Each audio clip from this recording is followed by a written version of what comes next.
그러면 지금부터 이 단원의 하이라이트 중 행렬의 곱셈에 대해서 공부를 해보도록 하겠습니다.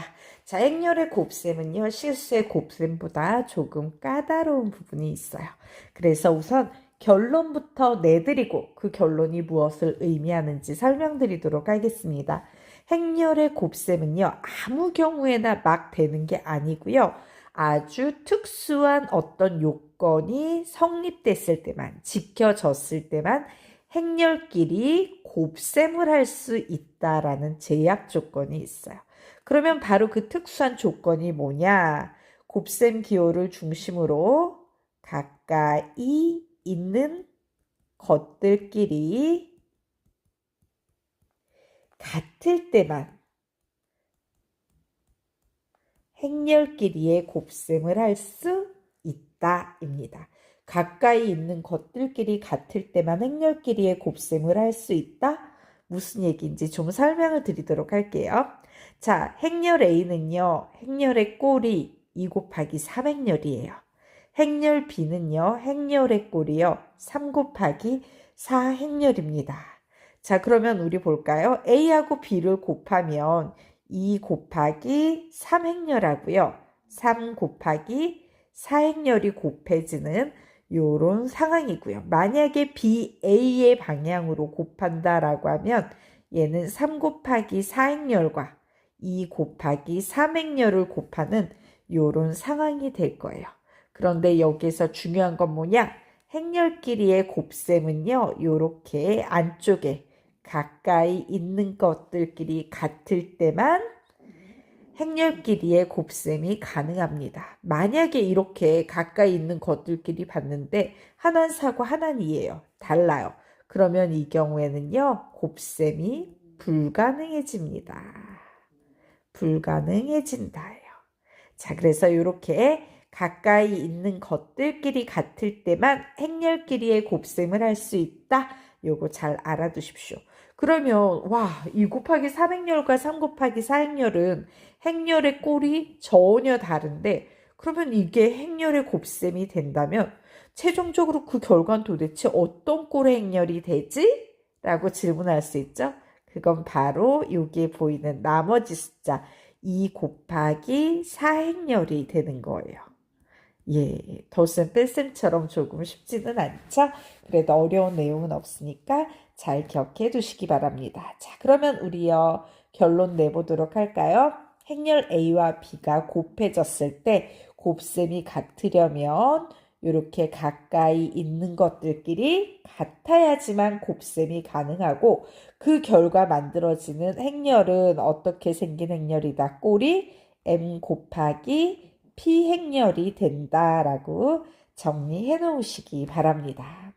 자, 그래서 이제 행렬끼리 어떤 경우에 곱셈이 가능하고 그 결과 태어나는 아이는 어떤 꼴의 행렬이 되는지까지 정리했어요. 그러면 이거는 도대체 성분은 어떻게 계산하지? 라고 생각할 수 있는데요. 자, 예를 들어서 행렬의 곱셈에서 A의 2, 3이라는 어떤 성분이 나오면 이 2, 3은 어떻게 만들어지냐면요.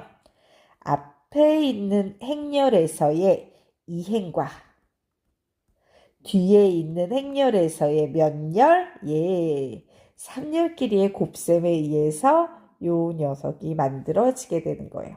앞에 있는 행렬의 2행과 뒤에 있는 행렬에서의 3열끼리의 곱셈에 의해서 계산된다.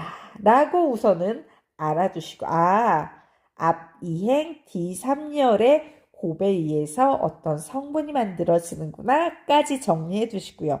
지금부터 본격적으로 행렬의 곱셈을 연습해 보도록 할 거예요. 훈련해 보도록 할 겁니다. 요거는요, 좀 익숙해질 때까지요, 우리 초등학교 때 맨 처음에 덧셈, 뺄셈 배울 때 정말 무수히 많은 거의 구몬 수학 수준의 수학을 연습했잖아요. 그런 연습이 조금 필요한 파트예요. 막 이제 자연스럽게 될 때까지 막 앞에 2행 얘가 3열 일일이 이렇게 생각하지 않고도 기계적으로 곱셈이 될 때까지 훈련을 해 두셔야 되는 부분이에요. 그런데 다행인 것보다 선생님 교재는 문제집은 그런 훈련이 자연스럽게 충분히 될 것이다. 자, 그러면 다음 페이지. 행렬의 곱셈 연습 1 보도록 하겠습니다. 자, 우리 상황 한번 보도록 할까요? 자, 얘는요, 몇 행 몇 열입니까? 예, 1행 2열이에요. 자, 여기에 나와 있는 행렬은 몇 행 몇 열입니까? 예, 2행 1열입니다. 그러면 가까이 있는 것들끼리 같기 때문에 행렬이 될 거고요. 얘는요, 1 곱하기 1 행렬이 나올 거예요. 자, 그런데 선생님이 1 곱하기 1 행렬은 뭐라고 설명드렸어요? 실수랑 똑같습니다. 가로가 생략될 수 있습니다. 와, 얘는 행렬 2개를 곱했는데 그냥 숫자 하나가 딱 나오는 그런 행렬이 되겠죠. 자, 이와 같이 행렬의 곱셈을 할 때는요. 앞에 있는 녀석은 무조건 행을 사용할 거고 뒤에 있는 녀석은 무조건 열을 사용할 거기 때문에요. 얘는 행 라인으로 선을 긋고 얘는 뒤에 있는 건 무조건 열 라인으로 선을 긋고 푸는 거예요. 그런데 얘는 딱 항이 하나 나오고 가로도 생략이 되기 때문에요. 이렇게 계산이 되면 돼요. 아, 2주라고 곱해줘야 되니까 이렇게 곱해서 ax 이렇게 곱해서 by 끝. 이런 식으로 계산하는 거예요. 자, 그러면 우리요 이제 그 다음 한번 보도록 하겠습니다. 자, 얘는요 1 곱하기 2행렬이고 얘는 2 곱하기 2행렬이에요.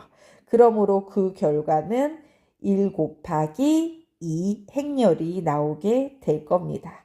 그건 뭐예요? 행은 하나고 열은 2개야 라는 요렇게 생긴 행렬이 나올 거고 바로 이 밑줄 친 부분을 뭔가로 채워 넣으시면 되겠죠? 선생님이 뭐라 그랬어요? 앞에 있는 건 무조건 가로 라인으로 선을 그어주고 뒤에 있는 건 무조건 세로 라인으로 선을 그어줘서요. 얘하고 여기에 적는 거예요. 자, 그리고 두 번째는 다시 얘하고 여기에 적는 겁니다. 느낌 오시죠? 자, 그러면 어떻게 계산이 되겠습니까? 우선 앞에 있는 건 ax 플러스 by, 뒤에 있는 건 au 플러스 bv 라고요.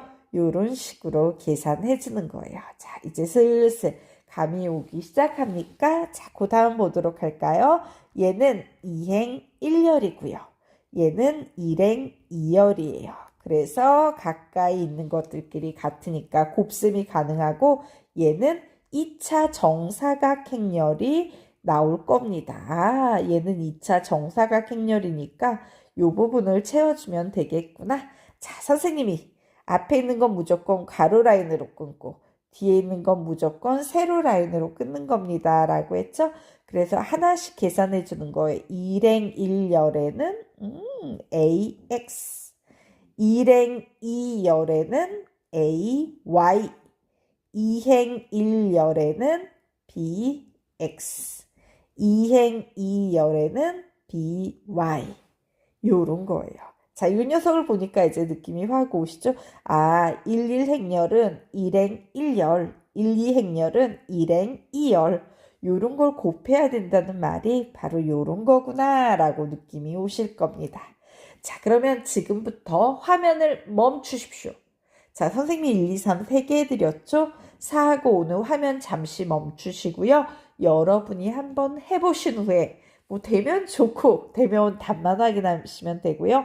안 되면 선생님이 하는 걸 보고 다시 한번 연습해 보십시오. 화면 멈추세요. 자, 어때요? 잘 되십니까? 자, 그러면 우리요 이제는요 행렬의 꼴 확인하지 않고 막바로 가보도록 할 거예요. 얘는 딱 봤더니 1행 1열이구나. 결국 얘는 ax 플러스 cy 적어주면 돼요. 자, 그 다음 항은요. 얘는 뭐예요? 2행 1열이에요. 그럼 아래 쓰면 되겠죠? bx 플러스 dy가 되겠구나 라고요.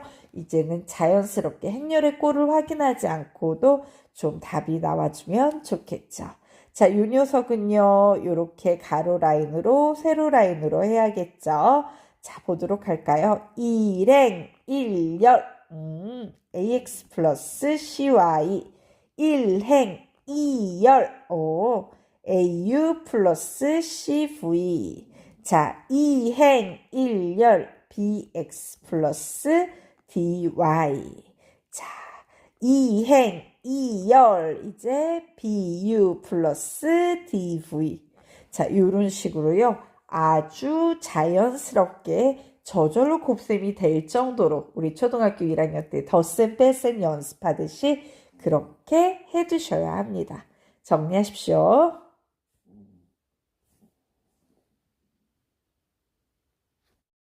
자, 그러면 우리 본격적으로요. 이제 행렬의 곱셈 연습 2.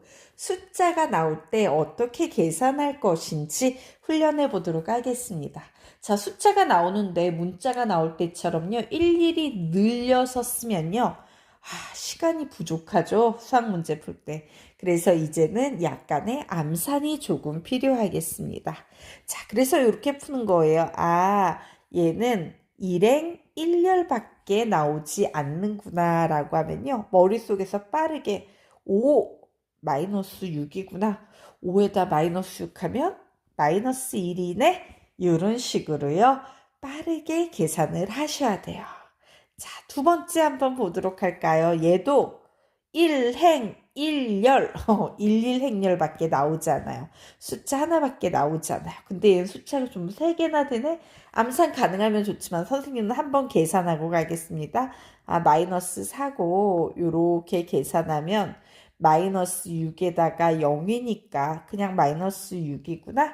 얘는 마이너스 10이 나오는구나 라고요. 이런 식으로 계산하시면 돼요. 자, 한 문제만 선생님이 더 해볼 거고요. 한번 4, 5, 6, 7은요. 여러분이 찬찬히 계산해 보시기 바랍니다.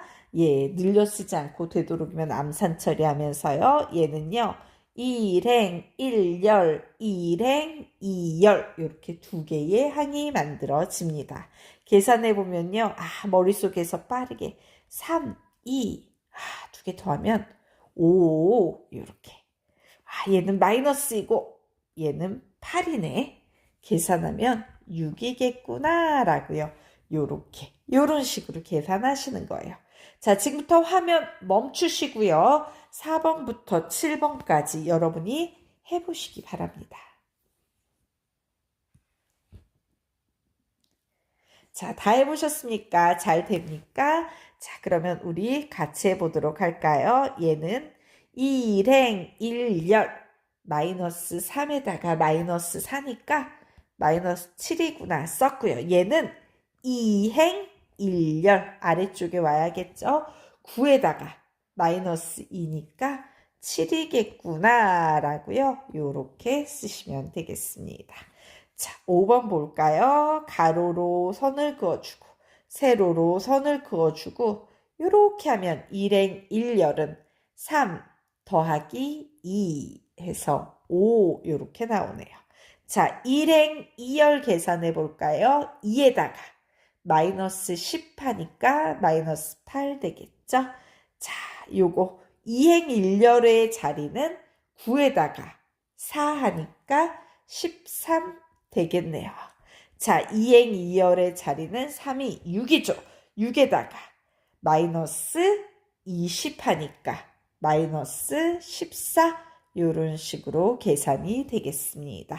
자, 이제 6번 볼까요? 얘는 1행, 2행, 3행, 1열, 2열. 그래서 얘는 3행, 2열이 나오겠네요. 자, 3행, 2열 요렇게 되게 아이고 잠시만요. 네. 아이고 선생님 잘못 적었다. 네. 자, 3행 2열은요. 요런 식으로 나오겠네요. 행은 3개고 열은 2개니까 3행 2열은 요 자리를 채우셔야 돼요. 채워볼게요. 1행 1열은 1에다가 0이니까 그냥 1이구나. 1행 2열의 값은 마이너스 2에다가 5네. 그러므로 3이 되겠구나 라고요. 이렇게 지그시 보면서 마이너스 2에다가 5네. 이렇게 지그시 보면서 계산을 해주시는 거예요. 자, 그리고 그 다음은 지그시 보면 0하고 마이너스 1이니까 0이네. 3하고 0을 곱했으니까 0이네. 그럼 0은 0이지. 자, 이제 2행 2열 자리는 0에다 2 곱하면 0, 3에다가 1 곱하면 3이니까 얘는 그냥 3 나오겠다. 자, 이제 삼행일렬의 자리는 얘하고 얘를 지그시 보면서 마이너스 2에다가 0이네. 그러므로 마이너스 2겠다. 자, 그리고 마지막으로 삼행이열은요. 2는 4, 4일은 4, 4하고 4 두 개니까 8이겠네. 이런 식으로 계산하셔야 돼요. 자, 처음에 잘 안 될 수 있지만 차분히 많이 훈련하다 보면 훈련이 자연스럽게 될 겁니다. 얘는요, 몇 행 몇 열의 행렬입니까? 3행 1열짜리예요. 행이 3개고 열이 하나면 뭐 이렇게 생긴 녀석이 되겠네요. 오, 얘는 3개네. 오, 조금 정리하면서 갈까요? 얘는 2, 얘는 2, 얘는 9네요. 2, 9 하면 몇이 나오겠습니까? 13. 계산 안 되면 3개짜리는 조금 숫자 적으셔도 상관없어요. 어떻게? 두 번째 거 예를 들면 4네. 마이너스 4네. 2, 3은 6이네. 그래서 얘는 6 나오겠구나. 3개짜리는 굳이 암산 어설프게 하다가 틀릴 거면요. 계산하는 게 나아요. 2개짜리 정도는 암산하시면 되겠지만. 자, 세 번째 줄도 한번 계산해 볼까요? 마이너스 2네, 마이너스 6이네, 4, 3, 12네. 이렇게 계산해서 4네 라고요. 이렇게 13, 6, 4라는 답을 만들어내시면 되겠습니다. 자, 정리하십시오.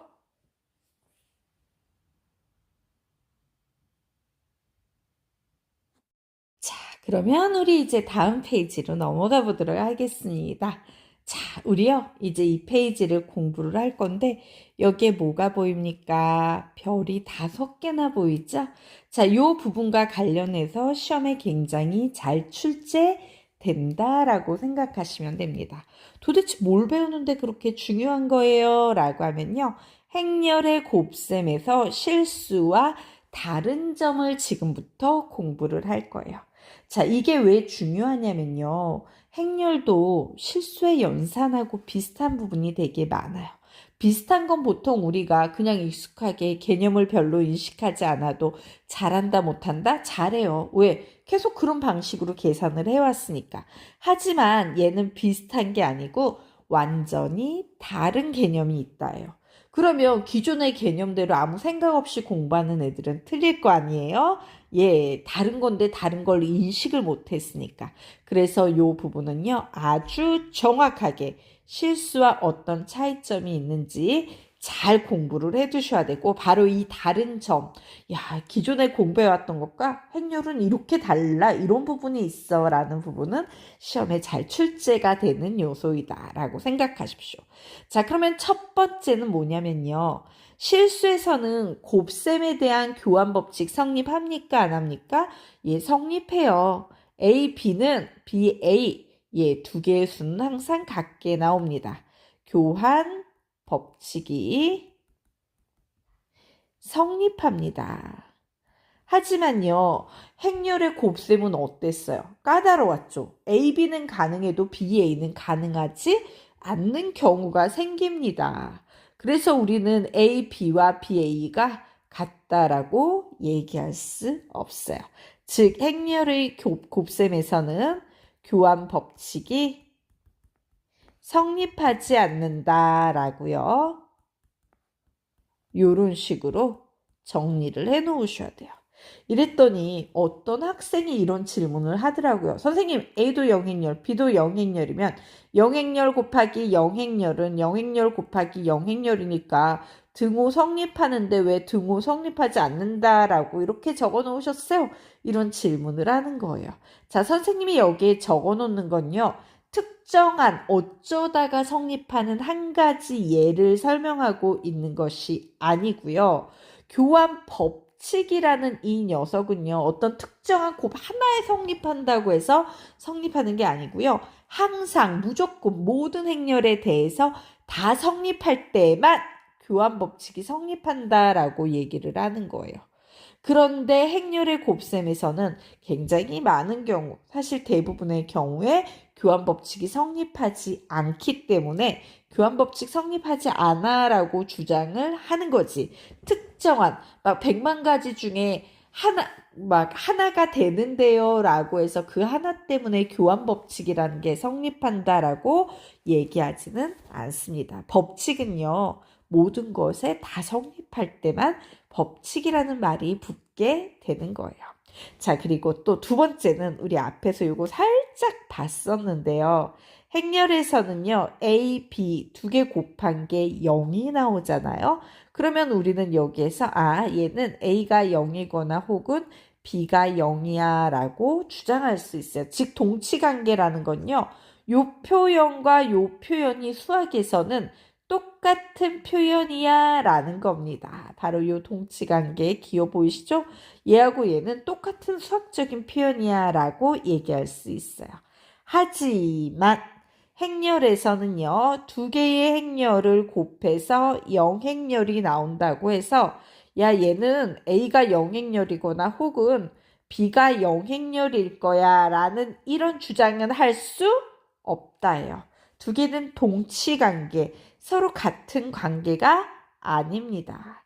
자, 그러면 이 관계는 어떠하냐면요. A, B가 0행렬이면요. A가 0행렬이거나 혹은 B가 0행렬이야 라는 이런 주장은 펼칠 수 없습니다. 하지만 반대로 거꾸로 올 때, A가 0행렬이거나 혹은 B가 0행렬이면 A, B는 0행렬이야 라는 이 주장은 성립해요. 자, 원래 동치관계라는 것은요, 순방향, 역방향 모두 같을 때만 쓸 수 있는 거지, 요렇게 하나는 맞고 하나는 틀릴 때는 우리는 동치관계다라고 얘기하지 않습니다. 자, 그래서 여기에서 선생님이 정리해 놓은 이 별 5개짜리 다시 한번 정리해 드리도록 하겠습니다. 실수에서는 AB나 BA나 항상 같아요. 하지만 행렬에서는요, A, B와 BA는요, 항상 같다라고 얘기할 수 없습니다. 실수에서는요, A, B가 0행렬이라는 것은 A가 0행렬이고, 0행렬이다. 말 꼬였어요. 죄송해요. A, B가 0이라는 것은 A가 0이거나 혹은 B가 0이다라는 것과 같은 표현이에요. 서로 동치관계에 있습니다. 하지만 행렬에서는요, A, B 곱한 것 없이 0행렬이 나온다는 것은 안타깝지만 A가 0행렬이거나 혹은 B가 0행렬이구나 라는 주장을 펼칠 수가 없어요. 하지만 반대로 A가 0행렬이거나 B가 0행렬이면 가정이 얘가 되면 결론인 A, B는 무조건 0행렬이 된다라는 요 녀석은 맞습니다. 중요한 것은 동치관계는 아니라는 거예요. 알겠죠?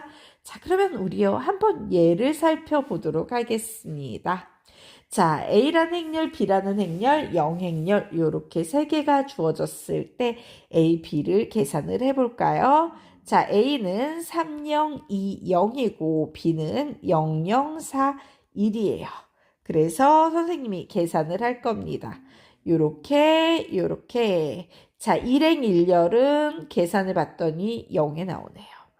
일행이열은 3001, 0이 나오네. 자, 이행일열은 2004, 0이 나오네. 자, 이행이열은 2001 해서 0이 나오네. 와, 얘 0행렬이 됐구나 라는 사실을 알 수 있어요. 자, 요번에는 BA를 곱해 보도록 하겠습니다. 0041 3020. 자, 요거 계산했더니 일행일열은 0이죠. 일행이열은 다 0이니까 얘 무조건 0이죠. 자, 이제 이행일열을 계산했더니 4, 3, 12. 1하고 있으니 12에다 2하면 14가 나오네요. 그리고 4, 0, 0, 1인 이행이열은 0이 나와서 얘는요, 0행열이 아니에요. 그래서 우리는 여기에서 뭘 할 수 있다? 와우, AB랑 BA랑 항상 이렇게 같을 수 있는 건 아니구나.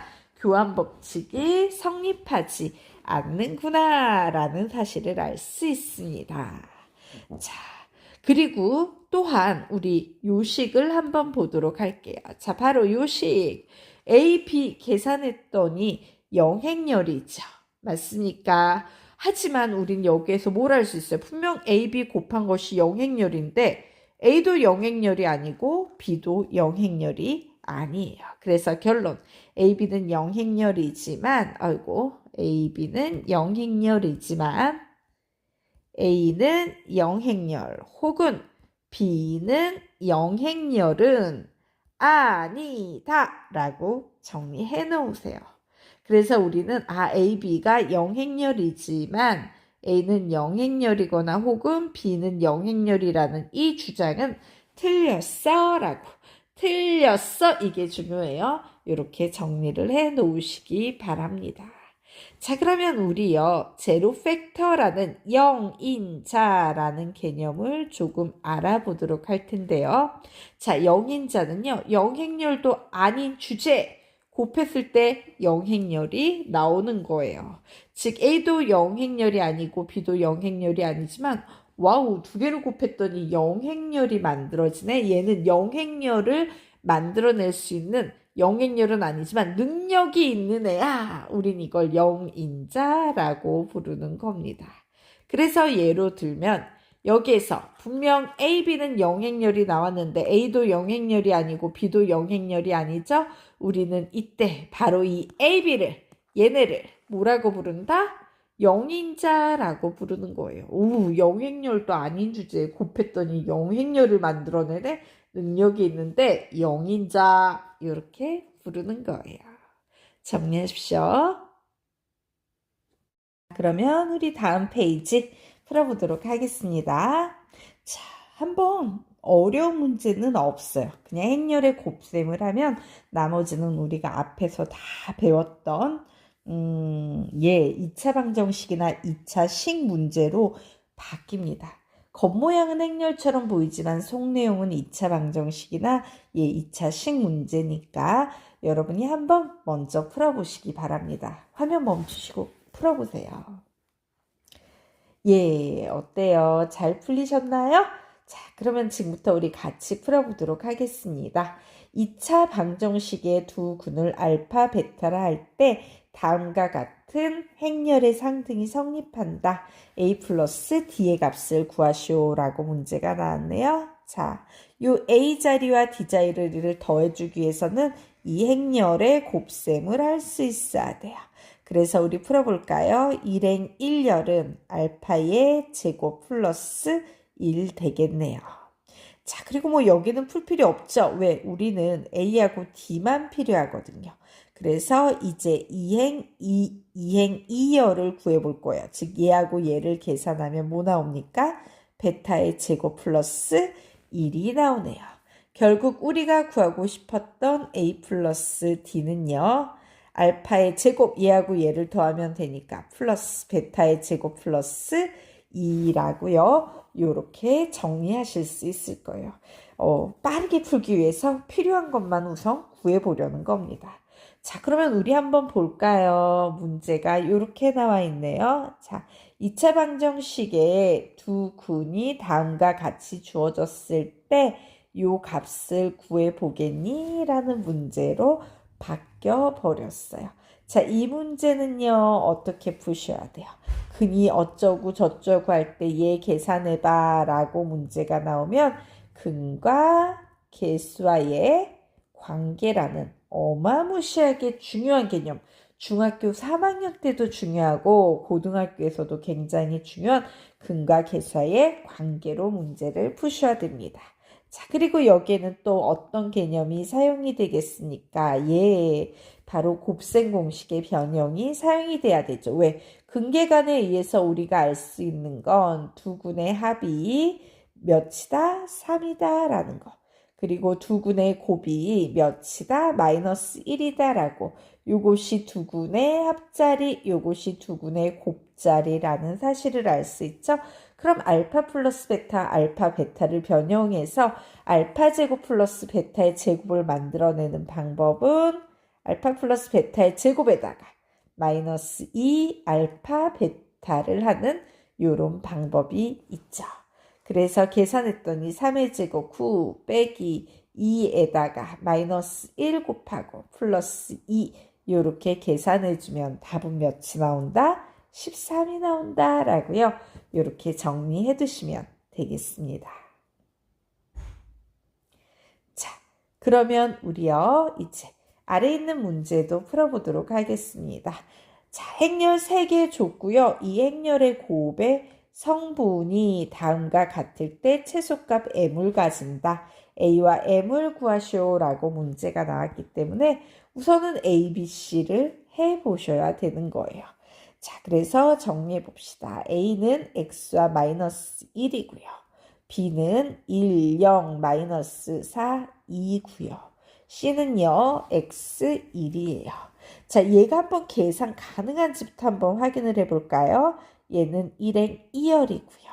얘는요, 2행 2열이므로 가까이 있는 것들끼리 같으니까 얘는 이렇게 순서대로 계산해야 돼요. 교환법칙 성립하지 않기 때문에 1 곱하기 2행열이 나올 거예요.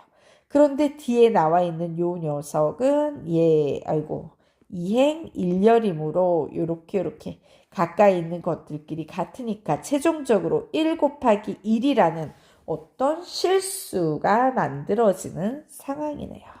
자, 그래서 실수 하나가 나오는구나 라는 사실을 알았고요. 우선 그 실수까지 구해내 보도록 하겠습니다. 자, 우선 1행 1열의 값을 계산하면 x 플러스 4, 1행 2열의 값을 계산하면 0에다가 마이너스 2 이렇게 나오네요. 자, 여기에 다시 x2를 계산하면 얘는 1행 1열 이렇게 하나만 나오겠죠. 그래서 계산했더니 얘 x의 제곱 플러스 4x에다가 마이너스 2라는 요런 2차식이 됐습니다. 결국에 이 문제는 뭐로 바뀌었냐면요. 2차식의 최대최소 문제로 바뀌었어요. 여러분, 2차식의 최대최소는 어떻게 구한다? 완전 제곱식으로 변형. 요거 굉장히 앞에서 많이 배웠던 개념이죠. 그래서 우리는 요 식을 완전 제곱식으로 변형할 거예요. 자, 그러면 얘는 완전 제곱식이 되려면 뒤에 4가 오면 되겠죠? 그래서 빼기 4 빼기 2. 결국 얘는 x 플러스 2의 제곱 마이너스 6이 되겠네요. 자, 이렇게 완전 제곱식으로 바꿔놓으면 얘가 언제 최소가 되는지 우리는 알 수 있어요. 어떻게? 자, 어떤 실수의 제곱은 항상 0 이상이잖아요. 얘는 0이 되거나 0보다 큰 양수가 될 수 있는 상황인데 최소값이 되려면 얘가 뭐가 돼야 돼요? 0이 돼야 돼요. 0보다 큰 양수가 되면 최소값이 안 나오니까. 그러면 이때 x는 몇이어야 된다? 마이너스 2가 돼서 요 녀석이 0이 돼야 되면 이제 0에다가 마이너스 6 하면 최소값은 뭐가 되겠습니까? 마이너스 6이 될 거예요. 자, 그래서 바로 x가 a일 때 a는 마이너스 2구나. 최소값 m을 가진다. m은 마이너스 6이구나. 결국 최종 답은 몇이 된다? 마이너스 2 마이너스 6에서 마이너스 8이 된다라고요. 답을 내실 수 있을 겁니다. 어때요? 잘 푸셨나요? 네, 정리하십시오.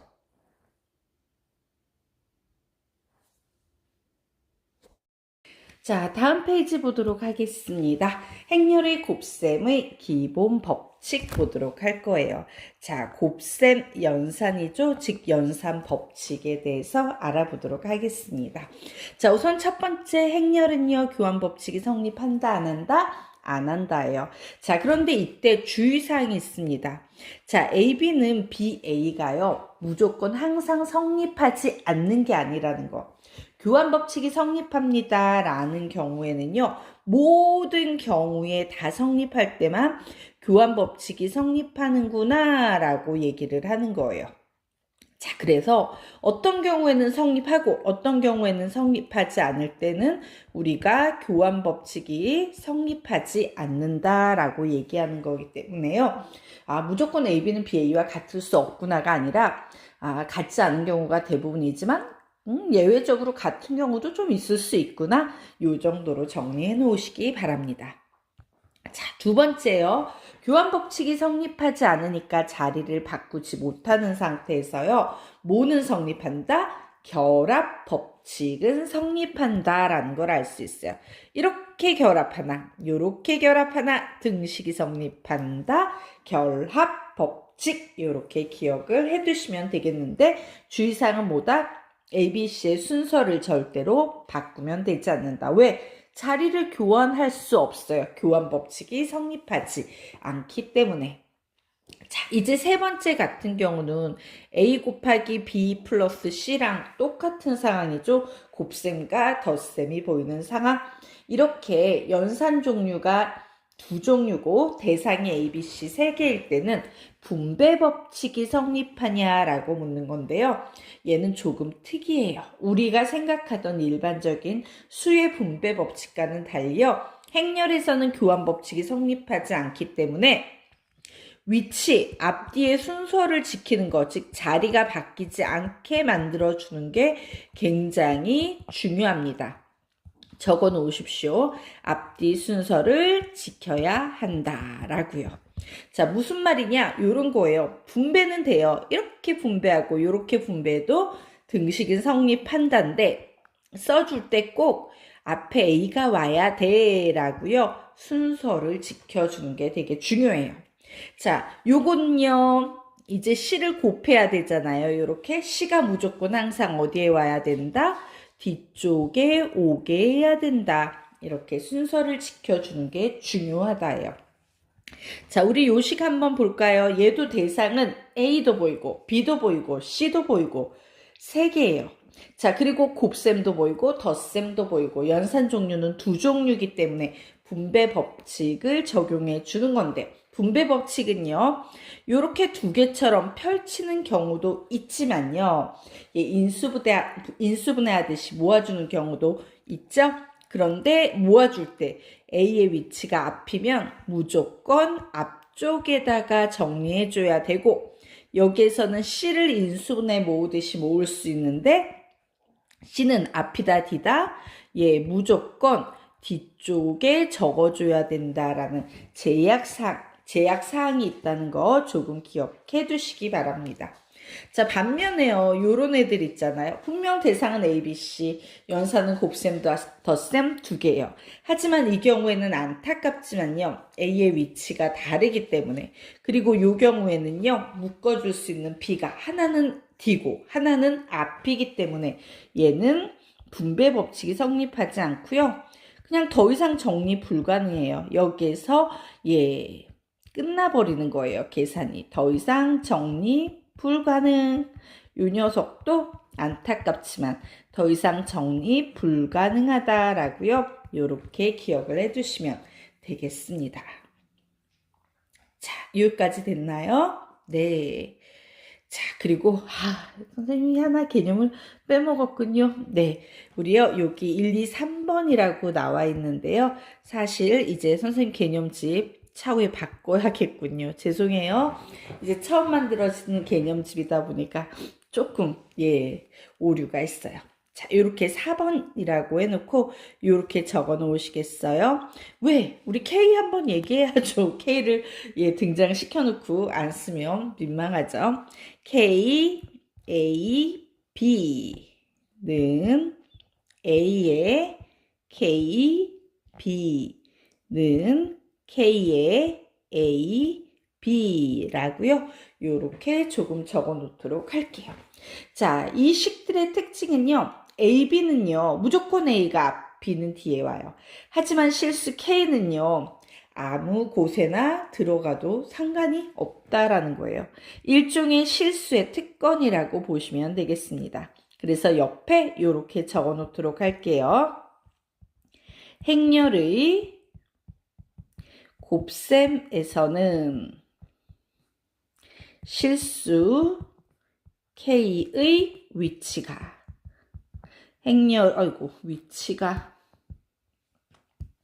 행렬의 곱셈에서는 실수 K의 위치가 어디에 곱해져 있건 관계없다라고 적어 놓으시기 바랍니다. 어디에 곱해져 있건 관계없다라고요. 이렇게 하나 적어 놓으시면 감사하겠습니다. 행렬의 곱셈에서는 실수 K의 위치가 어디에 곱해져 있건 관계없다. 자, 여기까지 됐나요? 그럼 이제 다음 개념 들어가도록 하겠습니다. 자, 요번에는요, 행렬의 거듭 제곱에 대해서 좀 정리하고 가도록 할 거예요. 자, 행렬의 거듭 제곱이라는 것은 뭐냐면요, 요런 표현들이 이제 수학에 등장하기 시작하는 거예요. 자, 그럼 A의 1제곱? 이건 뭐야? 라고 하면 똑같아요. 얘는 A가 한 번 곱해져 있다는 거고 A의 제곱은 A가 두 번 곱해져 있다는 거고 A의 세제곱은 A가 세 번 곱해져 있다는 얘기고요. 만약에 야 A가 n개 곱해 있는데 또 옆에 A n개 곱해져 있는 게 곱해져 있어 라고 하면 지수법칙처럼 A의 n 플러스 n제곱으로 정리가 될 수 있고요. A의 m제곱의 n제곱은 A의 mn제곱으로 이렇게 정리가 될 수 있습니다. 우리는 이런 형태를 행렬이 거듭 제곱돼 있다라고 얘기를 하는데요. 제약 조건이 있습니다. 자, 이런 것들이 가능하기 위해서 A는 무조건 정사각행렬이어야만 해요. 정사각행렬이 아니면요. 정사각행렬이 아니면 이런 것들을 논할 수 없습니다. 그리고 M에는 당연히 막 분수 이런 거면 안 되겠죠? 무조건 1, 2, 3, 4 이런 자연수가 와야 되는 상황이에요. 자, 그럼 우리 얘기해 봅시다. 도대체 왜 정사각행렬일 수밖에 없지? 이 부분을 조금 확인하고 갈 거예요.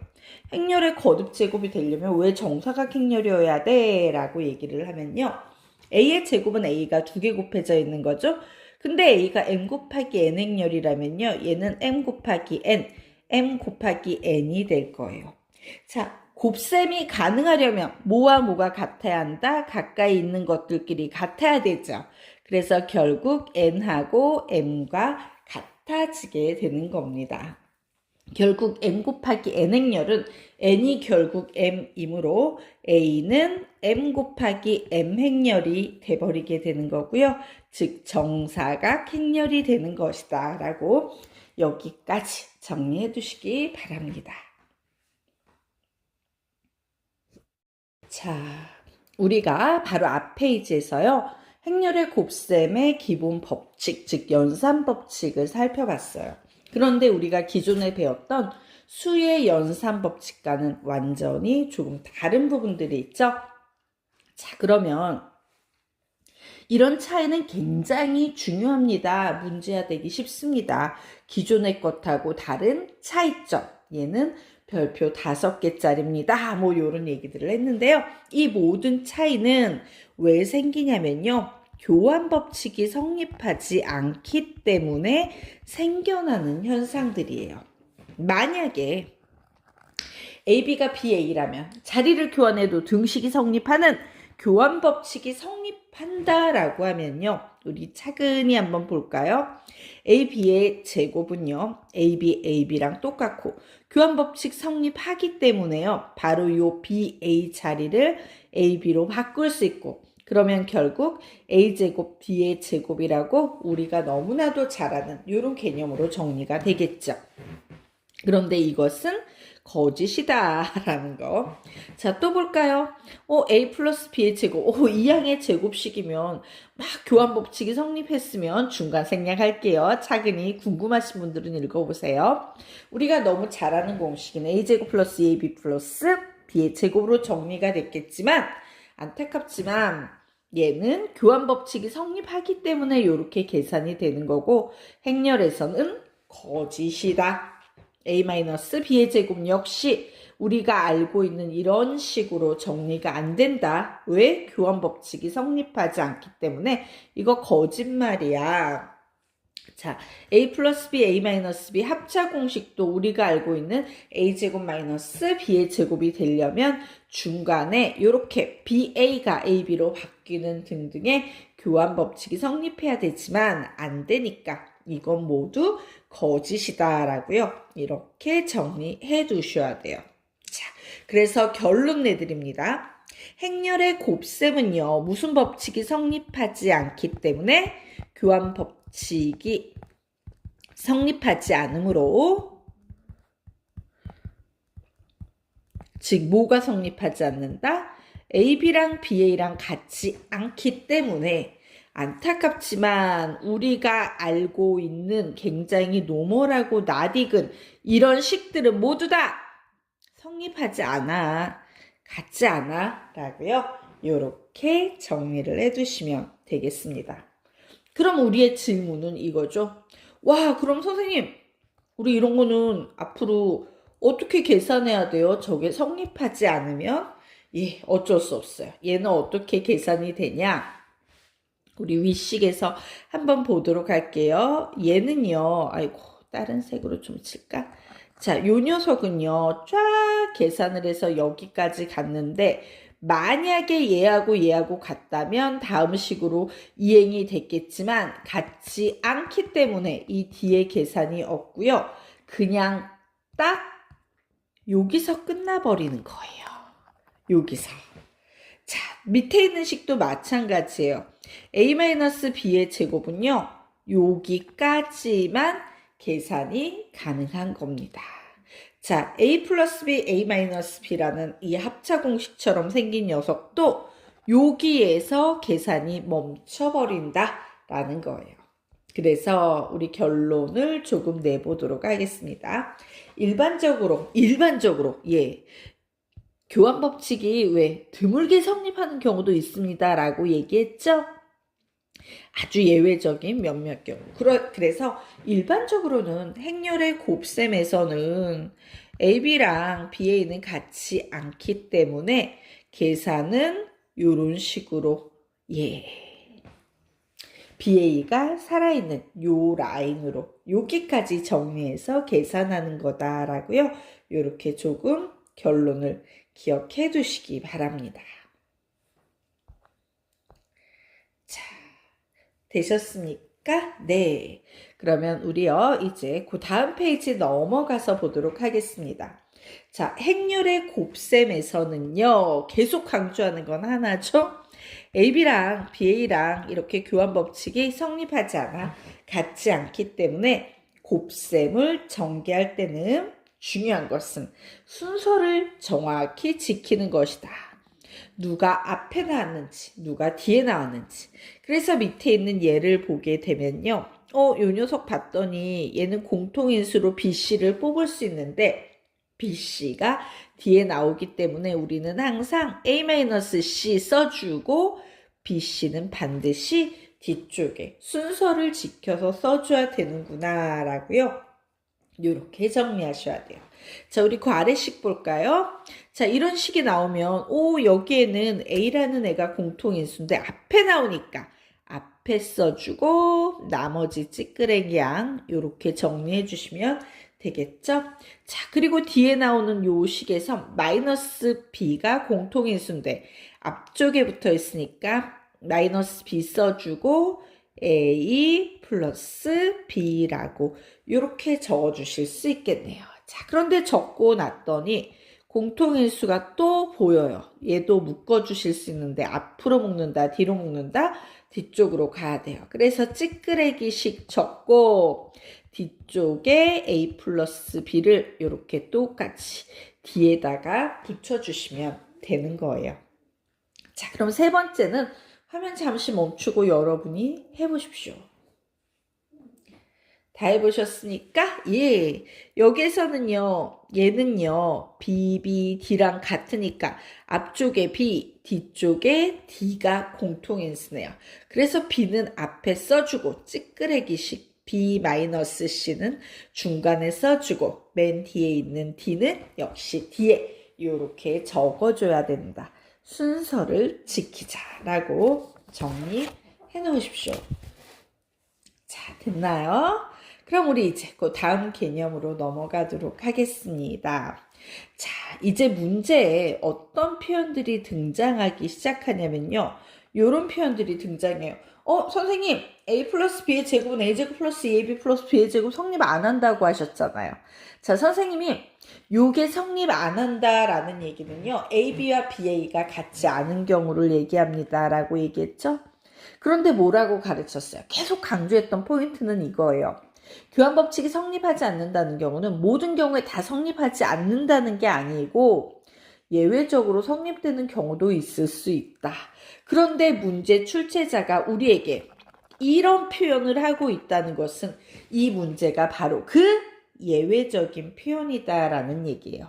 그래서 결론 낼까요? 원래 안 되는 건데 이렇게 안 되던 게 되고 있어 라는 이런 표현이 마구마구 나올 때는요. 우리는 이 식을 가지고 이 문제를 접근하는 게 아니고요. 그냥 얘가 하고 있는 말은 이렇게 길다라고 복잡한 얘기가 아니라 그냥 AB랑 BA랑 같다라는 얘기 한마디를 하고 있는 거구나 라고요. 이렇게 놓고 풀이를 진행하셔야 되는 거예요. 문제의 표현은 복잡해 보이지만 이 본질은요. AB와 BA가 같다라는 거기 때문에 우리는 이런 복잡한 식을 쓰는 게 아니라 이렇게 심플한 식을 이용해서 문제를 푸는 거예요.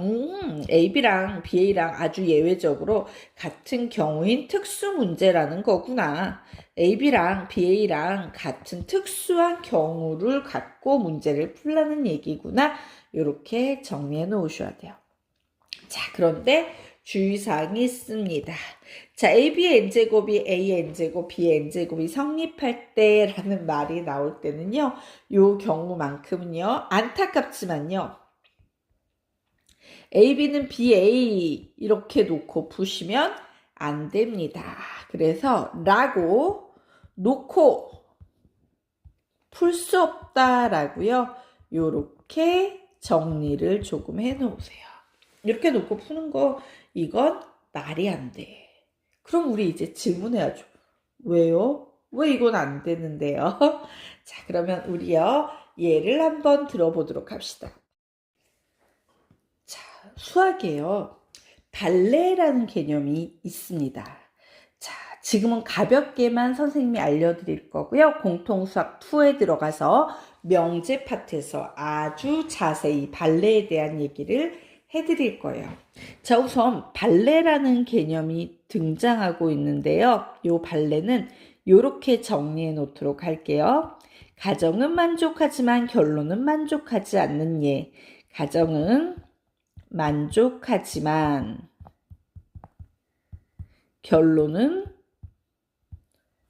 만족하지 않는 예 라고 적어 놓읍시다. 그래서 발레를 들어서 발레를 들어 명제가 거짓임을 보인다. 발레를 들어 명제가 거짓임을 보인다. 라고 이렇게 적어 놓으십시오. 가정은 만족하지만 결론은 만족하지 않는 예. 발레를 들어 명제가 거짓임을 보인다. 라고 조금 적어 놓으시기 바랍니다. 자, 아주 가벼운 얘기를 해보도록 하겠습니다. 여러분, 자, 백조가 있어요. 백조라는 새 아시죠? 백조는 하얀 새이다. 라는 요런 명제가 있다라고 합시다. 백조는 하얀 새이다. 자, 그러면 이 명제는요. 참일까요? 거짓일까요? 여러분, 얘는 참일까요? 거짓일까요? 즉 맞는 얘기일까? 틀린 얘기일까요? 결론부터 내드리면요. 얘는요. 거짓입니다. 왜냐면 얘를 수학적으로 해석하면요. 백조이면 하얀새이다. 뭐 요런 식이 돼버리는 건데요. 우리는 모못 이면이라는 부분을 가정이라고 부르고요. 모못이다라는 부분을요. 결론이다라고 얘기를 해요. 자, 그런데 선생님이요, 이 명제가 거짓이 되기 위해서는요, 가정은 만족하지만 결론은 만족하지 않는 발레가 하나라도 있으면요, 100만 가지 중에 하나라도 발레가 존재하면 이 전체 명제는 거짓이 돼버리는 거거든요. 그런데 영국에는요, 블랙스완이라 그래서 검은 백조가 산대요. 블랙스완, 검은 백조가 있답니다. 그러면 백조면 하얀새이다인데 검은 새가 몇 마리 이제 지구 반대편에 날아다니고 있는 거죠. 그럼 분명 백조야, 얘는 스완이야. 그런데 검은색이래. 그러므로 하얀새이다라는 결론은 만족하지 않고 있죠. 백조야, 가정은 만족해. 근데 하얀새이라는 결론은 만족하지 않는 검은 백조라는 발레가 존재해. 그러므로 이 명제는 거짓이야. 이런 식으로 흘러가는 발레라는 개념이 있어요. 자, 지금 여기에 나오는 뭐 요거 있죠, 선생님? 요렇게 풀 수 없어. 이건 거짓이기 때문이야 라고 얘기했잖아요. 자, 요 녀석의 발레를 들어보도록 할 겁니다. 자, 이 명제는 기본적으로 거짓인데 발레를 들자면 이런 경우예요. A하고 B를 두 개 곱했는데 A, B가 0인자였던 거예요. 그래서 얘가 영행렬이 되네? 그런데 B, A는요, 영행렬이 아닌 거예요. 계산을 해보니까. 이런 경우 나옵니다. 자, 그러면 우리 한번 볼까요? 이 가정에 의하면 A, B, A, B는 A, A, B, B와 같다라는 이런 가정이 성립해야 되죠. 자, 그런데 AB 영행렬, AB 영행렬, A에다 영행렬 곱하고 B 곱하면 얘도 영행렬이 나오니까 얘는 가정은 분명 만족하겠구나. 왜? 좌변도 영행렬, 우변도 영행렬. 하지만 그 결론인 AB랑 BA랑 결국 같다라는 이 결론은요. 얘는 영행렬인데 얘는 영행렬이 아니야. 그러므로 얘는 분명 가정은 만족하지만 결론은 만족하지 않고 있죠. 그래서 이 명제는 거짓이고 결론적으로 우리는 다른 건 다 쓸 수 있어. 1, 2, 3번은. 하지만 이 주의에 해당되는 부분은 성립하지 않는다는 것을 조금 기억하고 가자라고 정리해 두셔야 되는 거예요. 정리하십시오.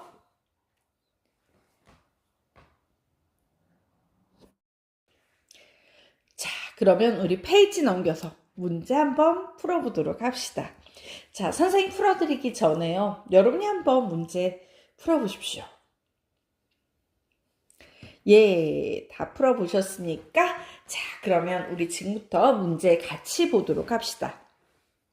2차 정사각행렬 AB에 대하여 A 플러스 2B는 1, 1, 2, 3, A 마이너스 2B는 마이너스 3, 1, 마이너스 2, 1이 성립할 때 행렬 A의 제곱 마이너스 4B의 제곱을 구하여라 라고 문제가 나와 있습니다.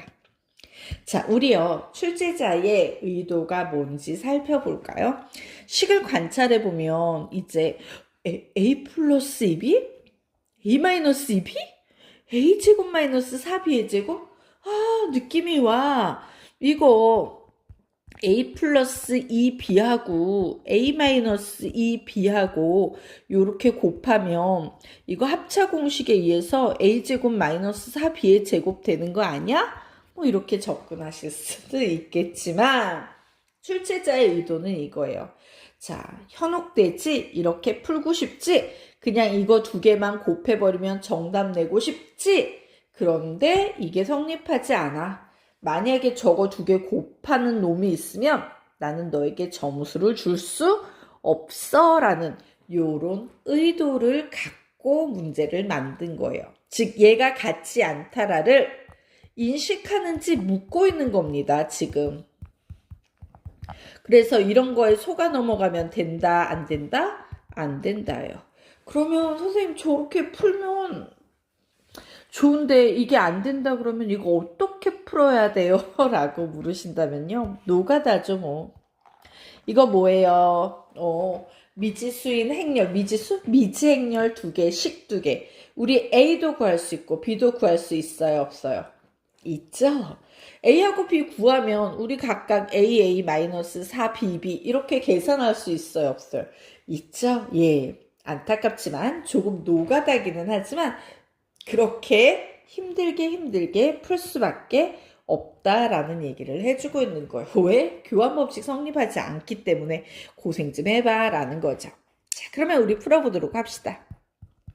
A 플러스 2B는 1, 1, 2, 3이고요. A 마이너스 2B는요. 마이너스 3, 1, 마이너스 2, 1이에요. 연립하겠습니다. B 없애려면 두 식을 더해버리면 되겠죠? 결국 이 A의 값은요.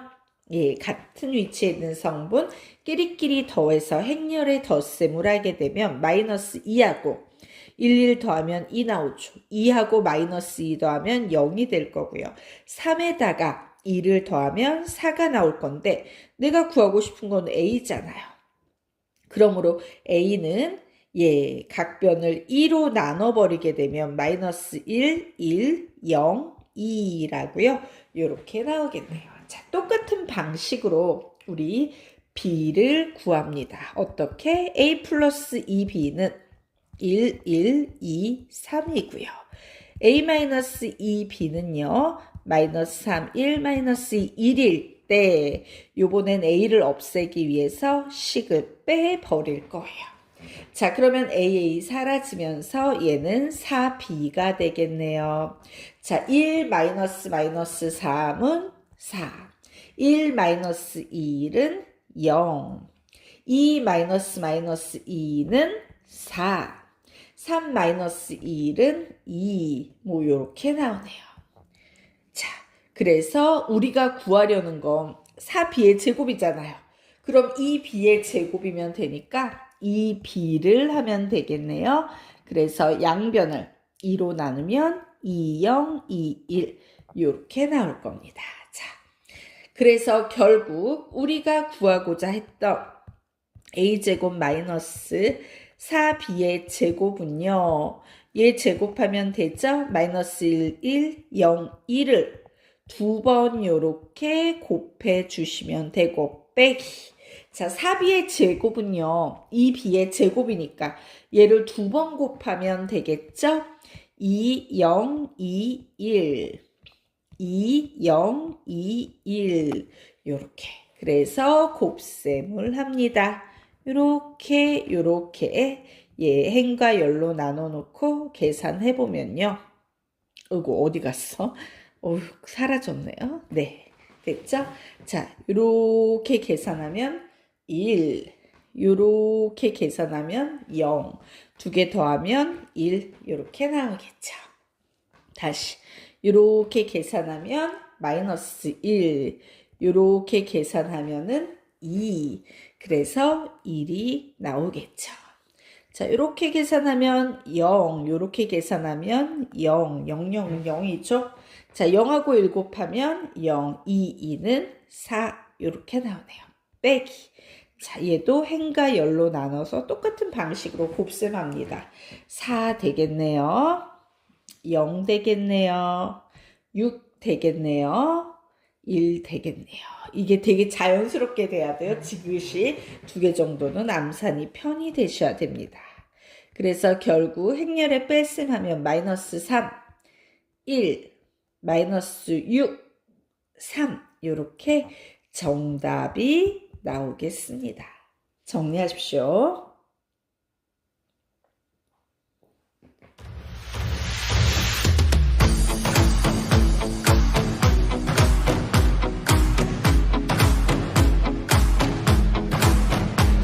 새로운 시작은 늘 설레게 하지 모든 걸 이겨낼 것처럼 시간을 뒤쫓는 시계바늘처럼 앞질러 가고 싶어 하지 그 어느 한선을 넘어 저마다 삶을 향해 때론 원망도 하겠지 그 선을 멈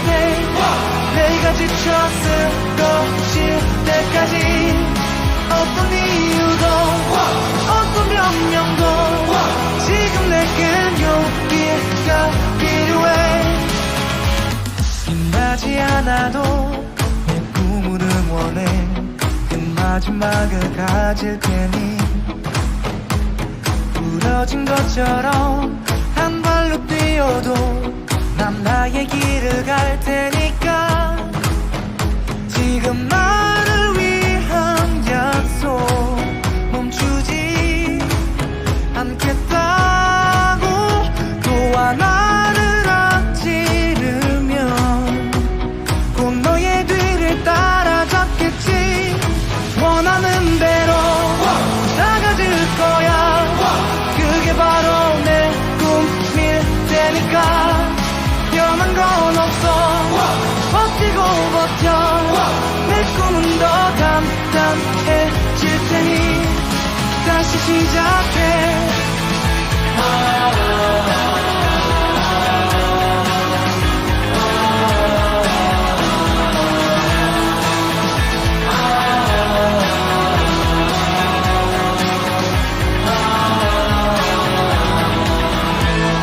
다시는 나를 잃고 싶지 않아 내 전부를 걸었으니까